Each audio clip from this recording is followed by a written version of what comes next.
qu'importe l'endroit ou la nation, là où il m'envoie, j'irai. Moi j'irai où tu me dis, moi j'irai où tu me dis qui marchera pour nous. Moi j'irai où tu me dis, moi j'irai où tu me dis me voici, envoie-moi et j'irai. Moi j'irai, qui marchera pour nous. Moi j'irai,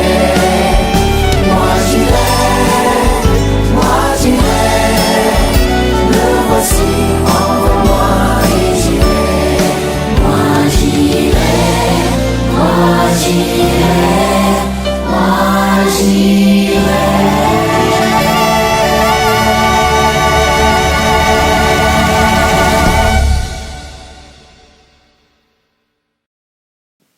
Bonsoir, aujourd'hui nous nous retrouvons pour le 8e jour de la semaine de prière de la jeunesse. Le titre de ce soir est « Seigneur j'irai, qualifie-moi ». Il y a l'histoire de 2 missionnaires qui un jour ont contemplé les chutes du Niagara avec admiration. Au milieu de leur étonnement, l'un d'eux a dit « Je suis sûr que c'est la plus grande source de puissance inutilisée au monde ». Face à une telle déclaration, l'autre missionnaire a répondu « Ce n'est pas vrai, cher frère. La plus grande source de puissance inutilisée, c'est la personne du Saint-Esprit. » Mes amis, je suis tout à fait d'accord avec cette déclaration. La personne du Saint-Esprit confère une puissance spirituelle particulière à la vie des enfants de Dieu. Dans le livre des Actes des Apôtres, chapitre 1, verset 8, la Bible nous dit « Mais vous recevrez une puissance, le Saint-Esprit survenant sur vous, et vous serez mes témoins à Jérusalem, dans toute la Judée, dans la Samarie et jusqu'aux extrémités de la terre. » En étudiant la parole de Dieu, nous nous rendons compte que la puissance du Saint-Esprit qualifie les enfants de Dieu et les transforme de personnes ordinaires en personnes extraordinaires. Par exemple, nous pouvons mentionner le cas de Saül, le premier roi d'Israël. L'histoire dit que Saül était une personne ordinaire du peuple. Même le jour de son onction comme roi, il était si effrayé qu'il se cachait. 1 Samuel 10, verset 22. Face à la grande responsabilité qui l'attendait, Saül se sentait incapable. Malgré cela, le prophète Samuel l'a oint comme roi. Savez-vous ce qui s'est passé ensuite? Remarquez ce que nous dit 1 Samuel 11, verset 6. Dès que Saül eut entendu ces choses, il fut saisi par l'Esprit de Dieu, et sa colère s'enflamma fortement.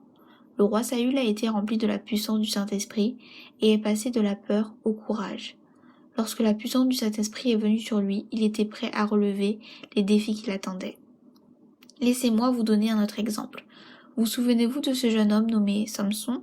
Selon la Bible, il est l'homme le plus fort, physiquement parlant, qui ait jamais existé. Les exploits de Samson sont extraordinaires. Il a déchiqueté un lion de ses propres mains. Dans Juge 14, verset 6, il a affronté seul de grandes armées. Juge 15, verset 14. Il a démantelé les portes d'une ville et les a portées sur ses épaules. Juge 16, verset 3. Beaucoup, en regardant les exploits extraordinaires de Samson, ont voulu expliquer qu'il était le produit de sa force naturelle. D'autres ont conclu que l'étendue de sa chevelure avait une sorte de pouvoir magique. Mais la Bible ne soutient aucune de ces options. Au contraire, les Écritures indiquent clairement que le pouvoir de Samson résidait dans le Saint-Esprit. Chaque fois que la Bible représente une grande œuvre réalisée par Samson, elle la met en relation avec l'Esprit de Dieu. Notons les versets suivants. L'Esprit de l'Éternel saisit Samson, et sans avoir rien à la main, Samson déchira le lion comme on déchire un chevreau. Il ne dit point à son père et à sa mère ce qu'il avait fait. Juge 14, verset 6.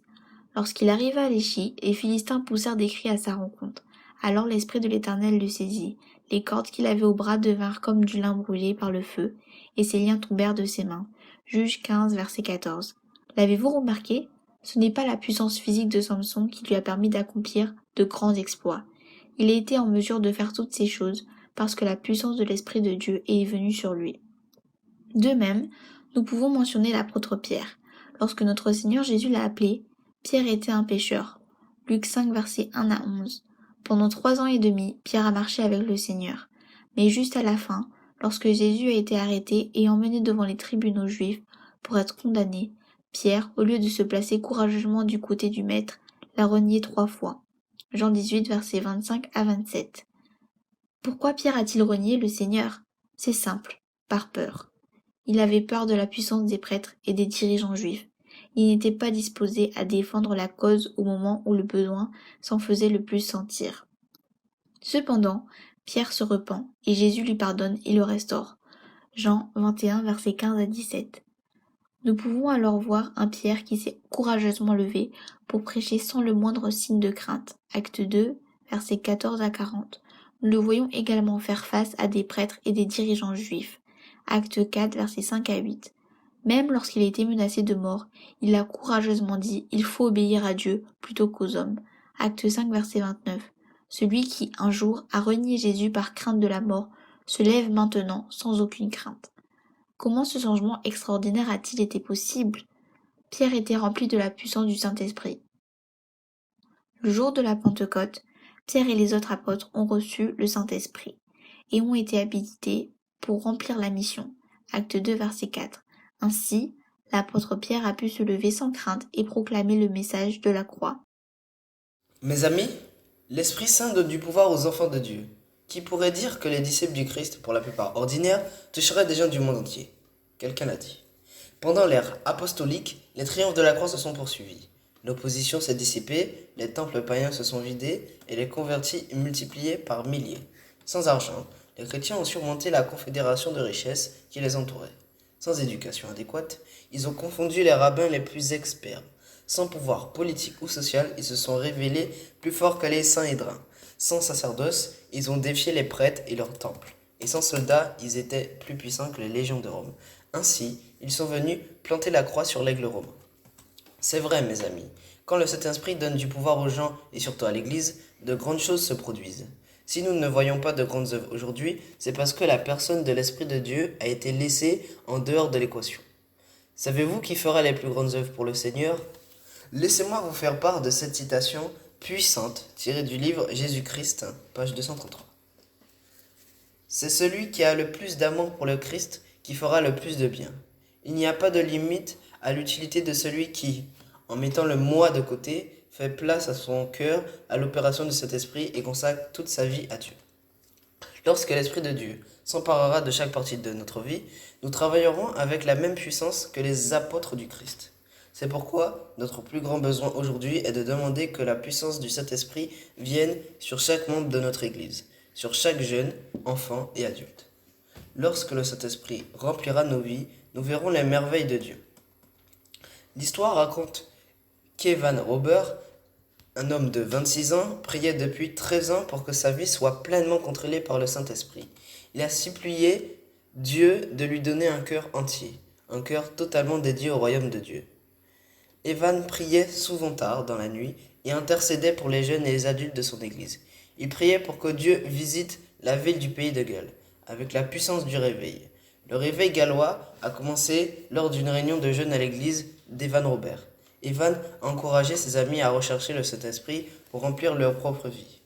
Le Saint-Esprit a touché leur cœur et ces jeunes ont accepté Jésus-Christ comme leur Seigneur et leur Sauveur. Les premières étincelles de rivière qui se sont produites dans cette humble église de village allaient allumer les flammes du réveil dans tout le pays. On estime qu'en 9 mois, quelques 100 milliers de personnes ont accepté Jésus dans le petit pays du pays de Galles. Les crimes ont cessé, les gens ont été transformés par la grâce de Dieu.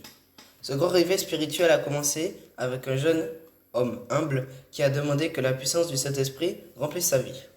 Une nation entière a été changée grâce à un jeune homme, Evan Robert, et à un groupe d'amis qui ont demandé avec ferveur la puissance du Saint-Esprit. Quelque chose de similaire se produira lorsque chacun d'entre nous décidera de demander sérieusement la plénitude du Saint-Esprit. Lorsque cela se produira, les paroles d'Actes 1, verset 8 s'accompliront à nouveau. Mais vous recevrez une puissance, le Saint-Esprit survenant sur vous, et vous serez mes témoins à Jérusalem, dans toute la Judée, dans la Samarie et jusqu'aux extrémités de la terre. Conclusion, la puissance du Saint-Esprit transforme les gens ordinaires en instruments efficaces pour remplir la mission. Aujourd'hui, je veux vous inviter à réclamer ensemble la puissance du Saint-Esprit. Notre prière doit être la même que celle de l'hymne suivant. Oui, mes amis, lorsque la puissance du Saint-Esprit remplira nos vies, vous et moi dirons comme Saül, Samson, Pierre et les disciples ont dit « Seigneur, j'irai ». Question de réflexion. Que s'est-il passé dans la vie de Saül lorsque le Saint-Esprit est entré dans sa vie? Quelle était la source du pouvoir de Samson? Quand le Saint-Esprit a-t-il rempli la vie de Pierre et de ses disciples? Que s'est-il passé ensuite?